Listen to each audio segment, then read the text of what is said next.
it doesn't matter. I know it comes from above. I've got it. Alright, hey guys.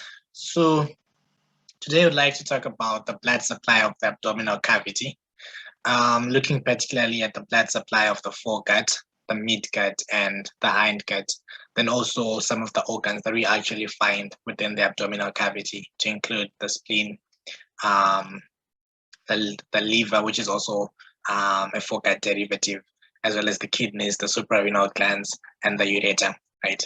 So we'll start with the artery that actually supplies the foregut, which is the celiac trunk.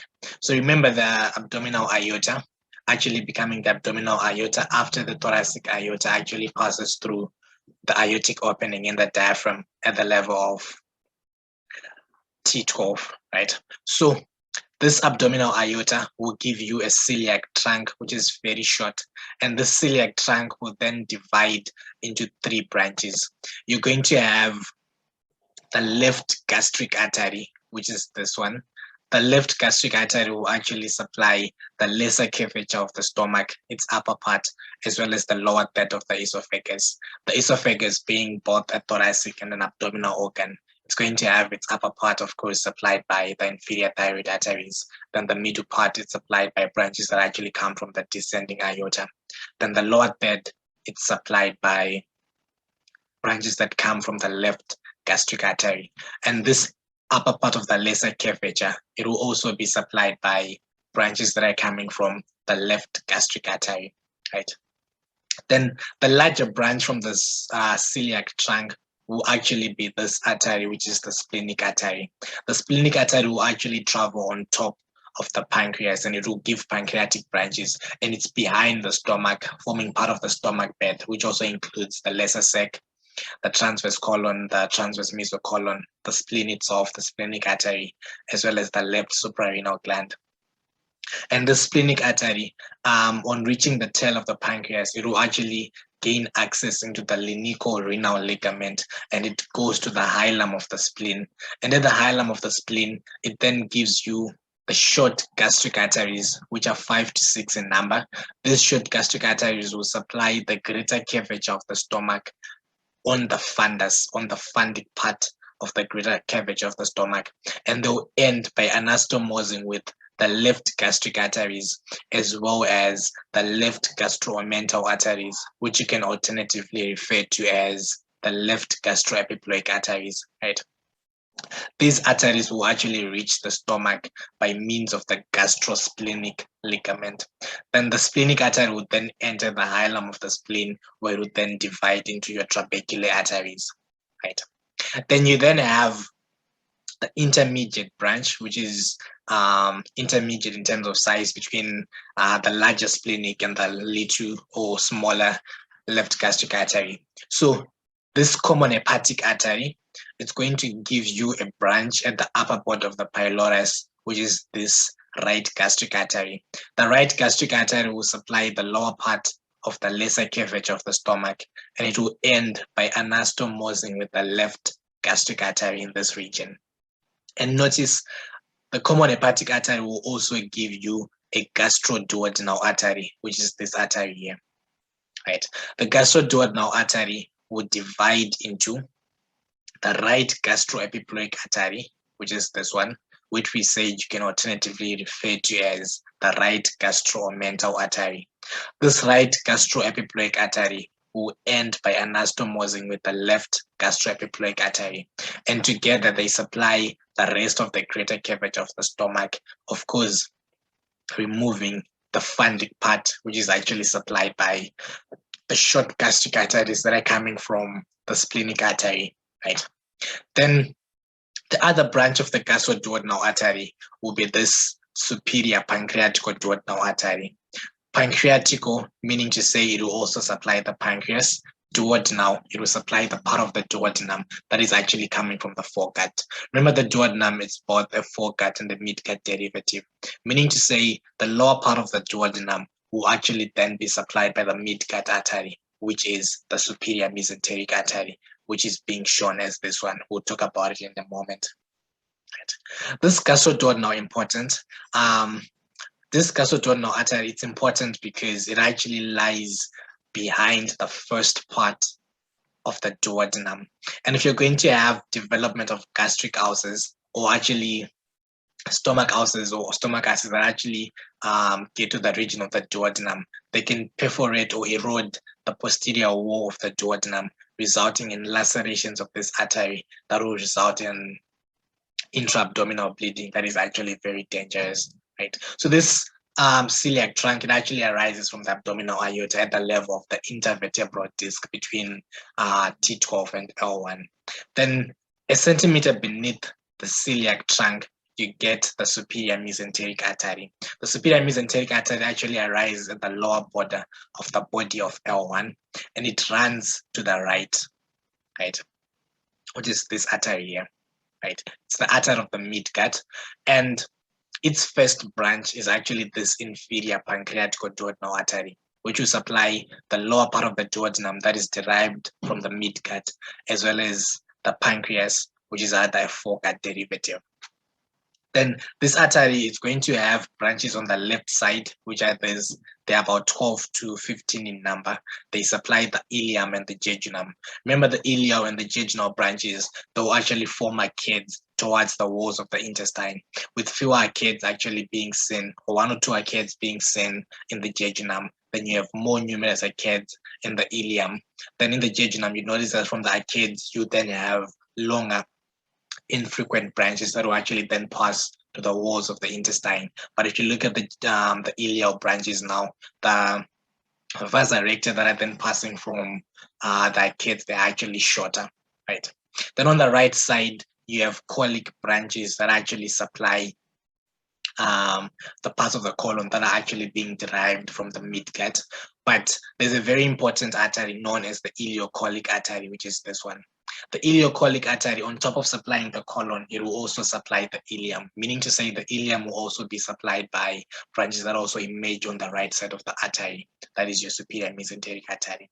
And this ileocolic artery, it ends by dividing into a superior branch and an inferior branch, which is this one.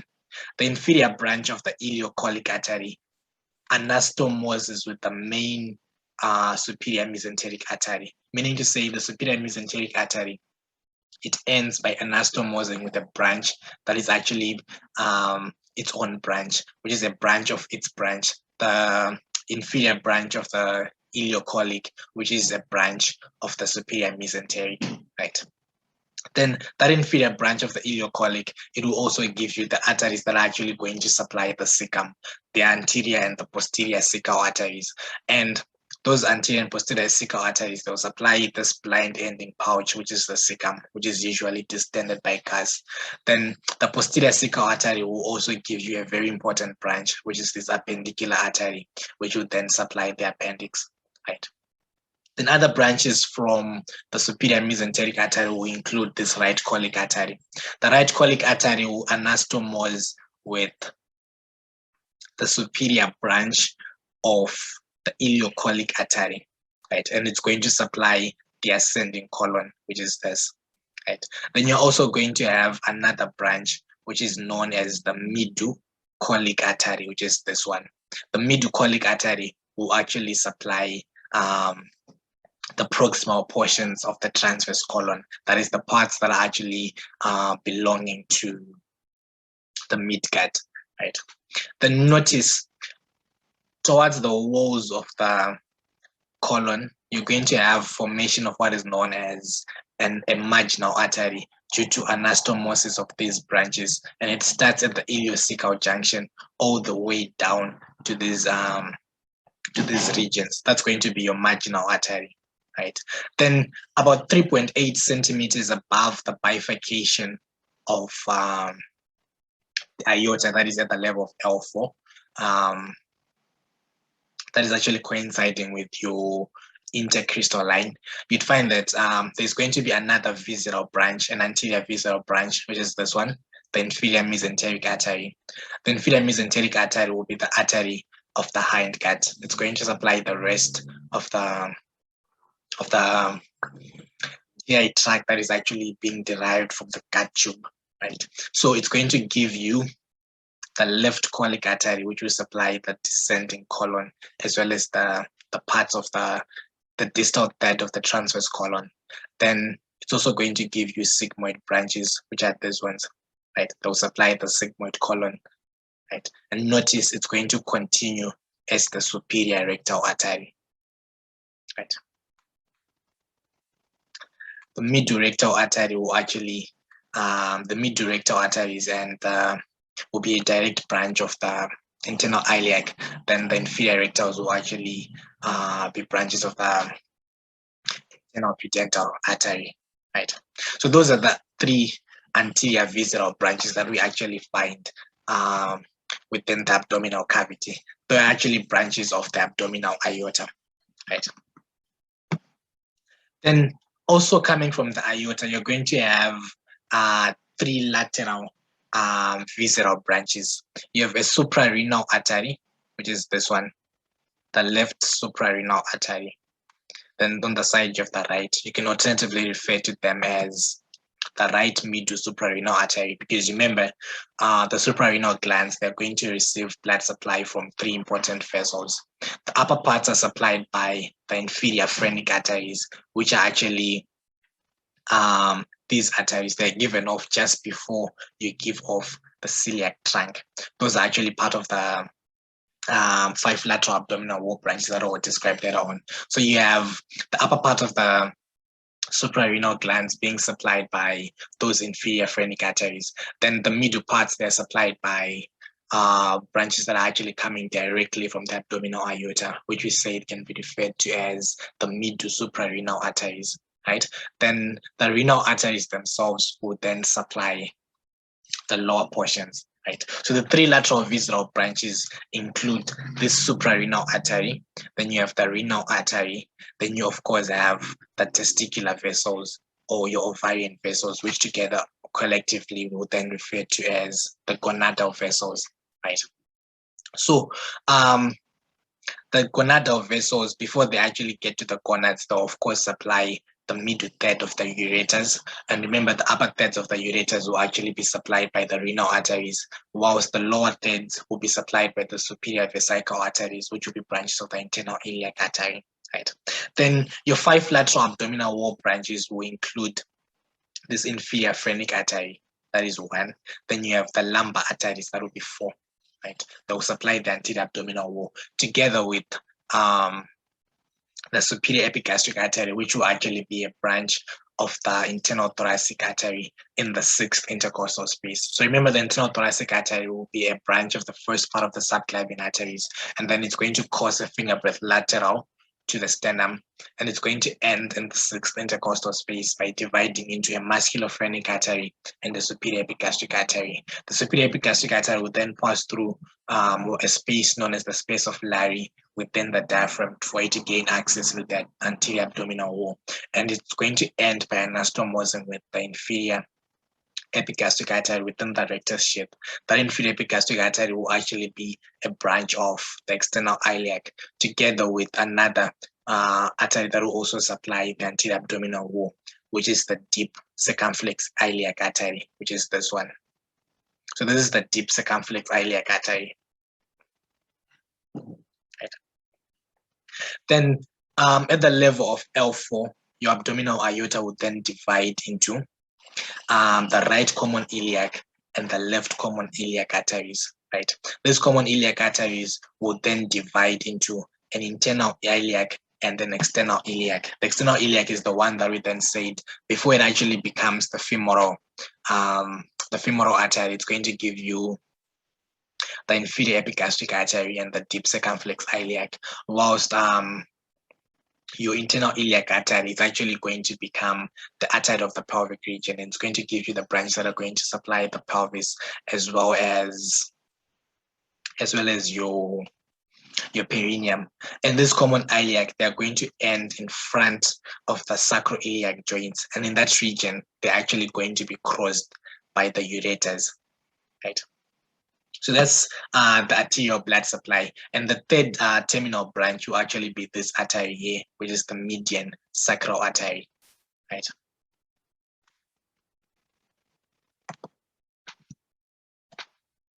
Then in terms of the venous drainage, most of the venous blood from the abdominal cavity is going to go to the portal system. So a portal system is basically a system whereby one capillary feeds another capillary. Another classic example of a portal system is the hypothalamo-hypophyseal portal system, whereby a primary capillary plexus feeds a secondary capillary plexus without going to the heart, right? So you actually bypass the heart in a portal system, right? So you're having blood coming from the capillaries at the level of the intestines, right? Then it actually goes into another capillary system before it goes to the heart via the inferior vena cavas. So you have what is known as the portal vein. The portal vein forms your portal triad together with the artery and the bile duct, right? Remember, the artery will actually be on the left side of the bile duct, whilst the portal vein lies behind the artery, and together you can find them in the free margin of the lesser omentum, and they're going to be making up your anterior part of the foramen, or the epiploic foramen, if you may call it, and it's going to be the communication, of course, between the lesser sac and the greater sac. Right. This portal vein is actually formed behind the neck of the pancreas by union of the splenic vein and the superior mesenteric vein, which is actually draining your midgut, right? And the splenic vein, it receives veins that are corresponding to the splenic artery that we talked about. So you have the left gastroepiploics, you have the short gastrics, and behind the body of the pancreas, it receives the vein of the hindgut, which is this inferior mesenteric vein, right? Then the portal vein would then go to the liver. It's going to divide into a right and a left when it gets to the porta hepatis, right? Then so these are basically the same as the arteries that we talked about. You're going to be having the same ileocolic veins, the right colic veins, the midocolic veins, the left colic veins, then the superior rectal veins, of course, coming from lower down, from the rectum and your anal canals, right? So you're going to have a vein that is known as the inferior vena cava, which is this one, right? The inferior vena cava is actually formed at the level of L5. Remember, the aorta bifurcates at the level of L4. So they're going to form behind the right common iliac artery. So you're going to have a union of the right common iliac and the left common iliac veins, as well as the median sacral veins. Those are actually going to be the three tributaries of origin. And you're also going to have three lateral visceral tributaries. That is the renal, then you have the gonadal. Remember, the right gonadal veins, they actually drain into your inferior vena cava, but the left gonadal veins will actually drain to the renal veins first, right? Then you then have the suprarenal vein. So that's the same as the three lateral visceral branches for the aorta, right? So these are the three lateral visceral tributaries for the inferior vena cava, right? Then the two anterior visceral tributaries will be the hepatic veins, right? They'll be now draining into the inferior vena cava, now coming from the liver, right? Then you then have 5 lateral tributary branches that are just the same as the tributary branches that you find for the aorta. That we're going to be your lumbar arteries, then 4 in number. Then you have the inferior phrenic, not the inferior phrenic, but you're going to have the inferior phrenic one, right? Those are going to form the other to make them 5. So for the veins, you also have 4 lumbar veins, as well as the inferior phrenic vein.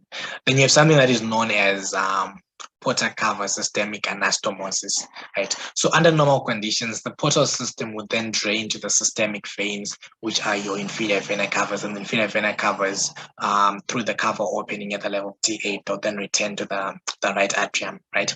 So there are small communications that actually occur between the two systems, and those are known as porta cava systemic anastomosis. right, or portal systemic anastomosis. One very important portal systemic anastomosis in the lower third of the esophagus, where you have, remember, the lower third of the esophagus will be drained by the left gastric veins, which drain directly to the portal veins. The right gastric veins, they also drain directly to the portal veins, but the right gastroepiploids will actually drain to the superior mesenteric vein first. So the left gastric veins will anastomose with the azygous veins. Remember, the azygous veins, they are formed from the right from the right subcostal and the right ascending lumbar vein on the right side. Then they receive the inferior hemiazygous at the level of T8. They receive the accessory hemiazygous, which you can also refer to as the superior hemiazygous at the level of T7. Then they arc over the root of the right lung and they drain into the superior vena cava at the level of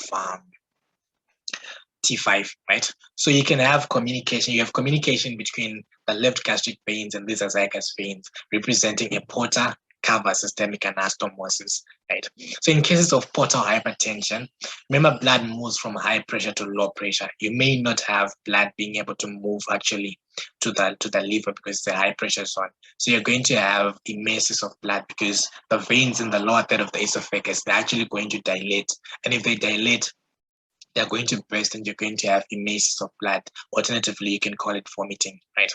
Then you also have another portal cava systemic anastomosis in the lower half or halfway down the anal canal between the superior rectal veins, which are portal tributaries, and the mid and the inferior rectal veins, which are systemic tributaries. Because remember, the mid rectal veins will drain into the internal iliac, then the inferior rectal veins will actually drain into the internal pudenda, which is going back to the internal iliac, then common iliac, then your inferior vena cavas, right? Then you have anastomosis between the veins of the ascending colon, descending colon, pancreas, liver, with the renal and the lumbar veins, which are actually systemic veins because they're going directly back to the inferior vena cava. Then you also have an anastomosis between the left hepatic branch with your paraumbilical veins, right, which are actually draining the anterior abdominal wall in the region of the umbilicus. Right. And those paraumbilical veins, you actually find them within the falciform ligament, and they actually accompany your ligamentum teres, right, which would be a remnant of the umbilical veins, which is a fetal remnant, of course. Right. So that's the blood supply of the abdomen in a nutshell, simplified and made simple. So don't forget to like, comment, and subscribe, and do pass comments on what I would have done, as well as suggestions for the things that you may want me to help with. Do enjoy the rest of your viewing.